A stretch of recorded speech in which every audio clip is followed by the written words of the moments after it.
Hello everyone and welcome back to the EloEllie podcast. This time, we're returning back with season 4 titled The Future Rewritten. Now this podcast season is going to be a little bit different than others because first we're covering current US politics and current events going on within the United States of America. And more specifically, the first 5 episodes will be me as a youth voter talking about my insights on current events that are going on within the United States, and then all subsequent episodes after that will be interviews with public officials, politicians, and professionals in their field telling us about what they think the future will look like for the youth. And our motto for this podcast season is the youth rewriting the future. So today, what we're going to go over is US politics and government. As most of you probably know, we have the 2024 elections coming up with 2 candidates. 1, Joe Biden from the Democratic Party, and 2, Donald Trump from the Republican Party. So how this is going to work is I'm first going to talk about the separate candidates and join them together when looking at the election.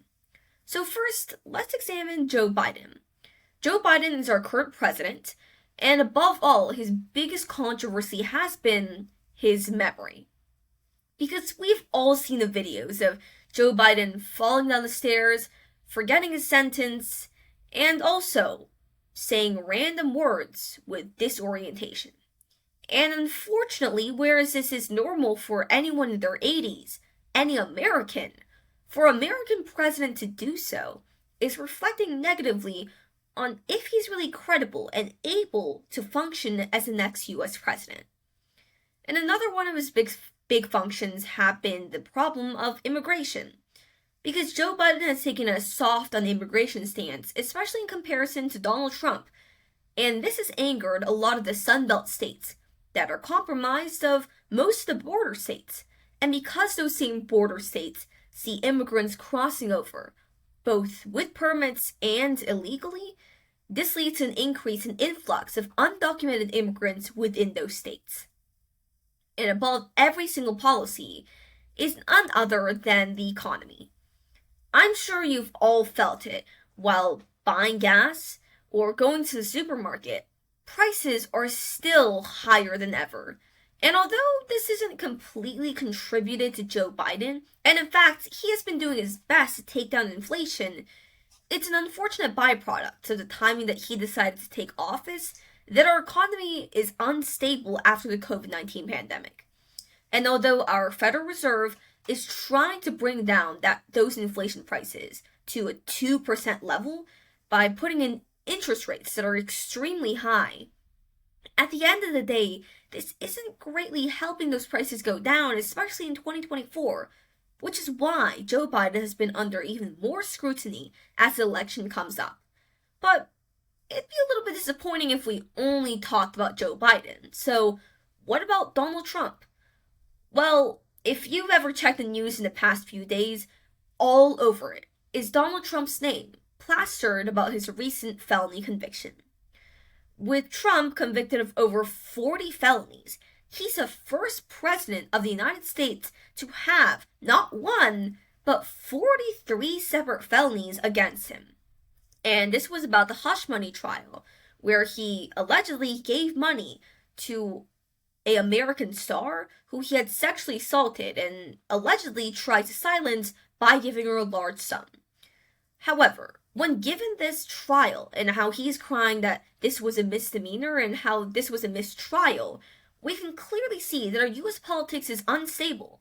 But the problem is, when we examine Donald Trump's current controversy from not only an international voter perspective, but also as a youth voter perspective, it's extremely concerning that one of the candidates that are running for election is a convicted felon, and the other is someone who's suffering from memory loss.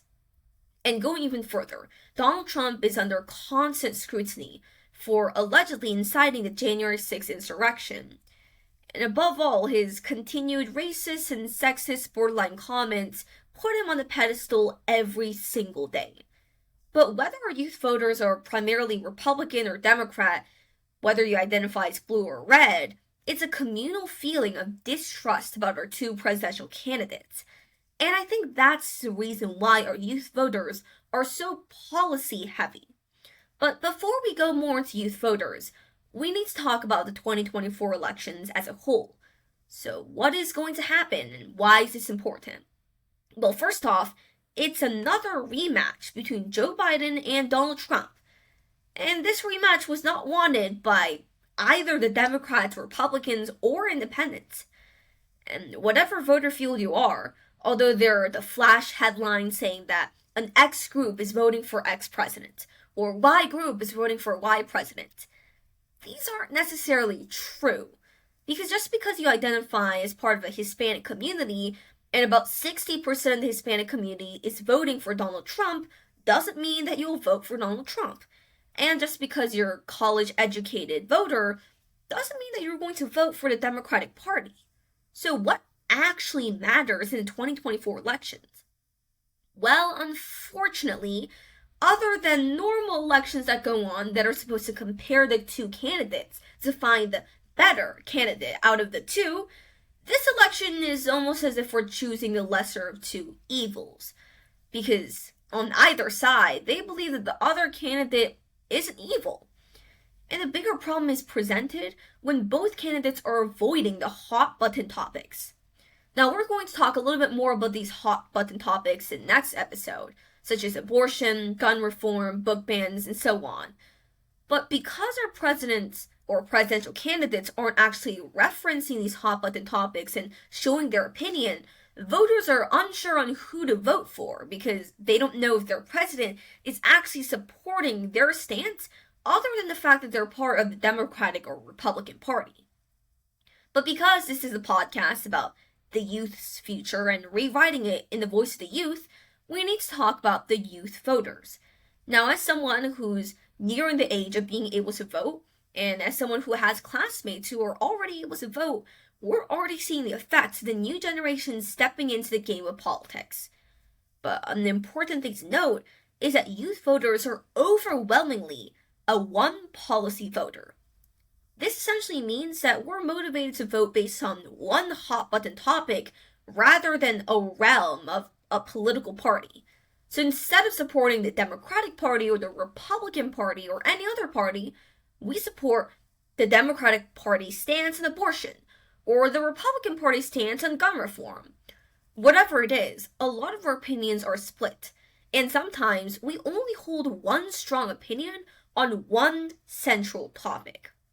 So it's almost impossible to predict how youth voters will truly vote, because sure, some articles tell us that youth voters are leaning away from President Biden. Other articles tell us that the pro-choice voters are going to vote for President Biden.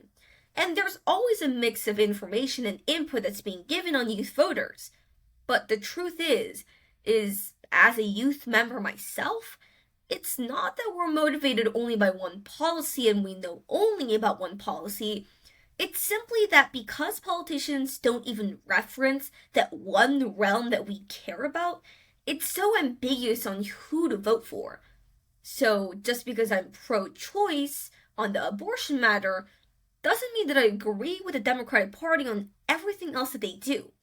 So our two-party identification system is growing a little bit outdated, especially at the current stage when both of our presidential candidates are practically in their 80s. And I gotta say that youth voters are definitely not in their 80s, and we compromise a big part of the elections. So how come our candidates, and even those supporting the candidates, are well in their 70s and 80s?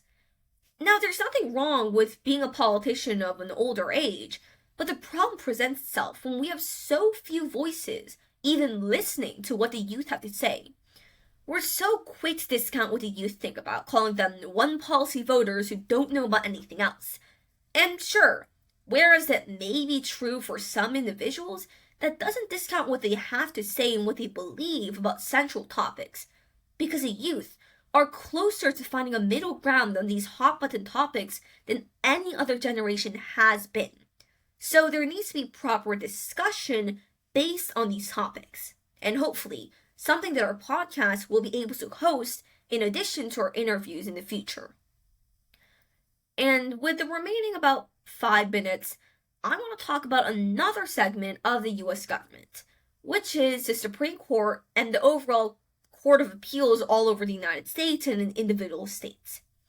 Famous cases have been climbing up, such as the January 6th insurrection case, questioning whether Donald Trump and some of his other officials are responsible for inciting actual violence and the break-in into the Capitol.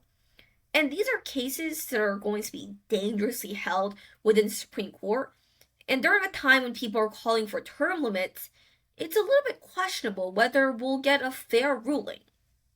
A lot of people, especially the youth, have lost faith in our Supreme Court after their overturning of the Roe v. Wade decision. And it seems that even those who were originally on the pro-life side of abortion have slowly been leaning more towards a middle ground, because the Supreme Court is controlling things largely based on their political party. Because so much of our Supreme Court is mainly conservative, a lot of the decisions that are being made are conservative. And despite the fact that our Supreme Court is supposed to be impartial, there's a general lack of impartiality. With our Supreme Court justices being caught taking billionaire trips on planes, and also talking with individual politicians about policies, and even getting money from those who are on trial in the Supreme Court, it's a bit concerning that our judicial system is anything but impartial at the current moment. It's not that the youth believe that the Supreme Court have no power, or believe that we should completely take it apart. It's simply that the way that it's presented itself, especially after the justices were replaced, hasn't been the greatest example of what our democracy is supposed to look like. Our 3 branches of power, the executive, legislative, judicial, are made in a 3-branch system to keep each other in check. But as of right now, it barely seems like they're keeping each other in check. The Supreme Court, a lot of the times, thinks that they're higher up than the president, whereas the House of Representatives and Senate are too busy being gridlocked arguing about different policies, but nobody's listening to the actual voices of the civilians. So with the upcoming cases like the TikTok ban and even LGBTQ rights, people are nervous that our conservative majority Supreme Court won't be able to keep impartial and overturn the rights that have been previously established. There have already been talks about the Brown versus Board of Education case, and this case is essential in taking away segregation within schools. And the fact in of itself that the Supreme Court is even thinking of taking away this case or repealing their decision is dangerous for the US civilians. And what youth voices are saying, both red, blue, or white, is that we're moving backwards as a society and not necessarily forwards. And this is what concerns me. Not necessarily that we're too conservative or we're too liberal, that the Democrats or Republicans are taking over our government, but more so the fact that our overall government is becoming a fight of the two-party system, straying away from the focus of why the government was made in the first place. If we track back to the Declaration of Independence, we need to remember that the reason why the United States of America was established was to create a free country that listened to the people, for the people, by the people, of the people. And recently, the people have been factored out of the equation, especially our younger population. If you've seen the news about the Gaza protests at colleges, a lot of politicians aren't voicing their concerns about the possible violence in some of these protests or about the actual things that they're protesting for, but rather saying that those young liberals are taking over, the young Democrats are hurting colleges, and same voices on the other side. But the scrutiny towards the youth for protesting for what they believe is right is why we're not listening to the youth. Because we're so easily discounting their opinions because they're 50 years younger than their main politicians. But I can confidently tell you that the youth do have a voice and the youth do have an input to put in. And yes, sometimes those with experience might have a little bit more insight that they can offer, but because our future is going to be written by our youth, and it's currently being written over by those in their 80s, politicians who don't understand what the youth truly want, we need to rewrite the future of our US politics and government to listen to our youth voices. Because if we collaborate together, we can move way past what we've come. And more importantly, I promise you, we'll be able to find a middle ground on all of these hot button topics. And that's also my way of promoting my next episode, which will be covering US hot button topics. And that one will probably a little bit more controversial, but above all, I hope that you enjoyed today's episode. And if you have any insight for us, if you would like to be featured, please always give us an email at tooeloquentellie.com or go to our website, EloEllie.com. This is just episode 1 of season 4, The Future Rewritten, and I promise you, we'll be coming up with at least 15 more episodes. Until then, see you next time.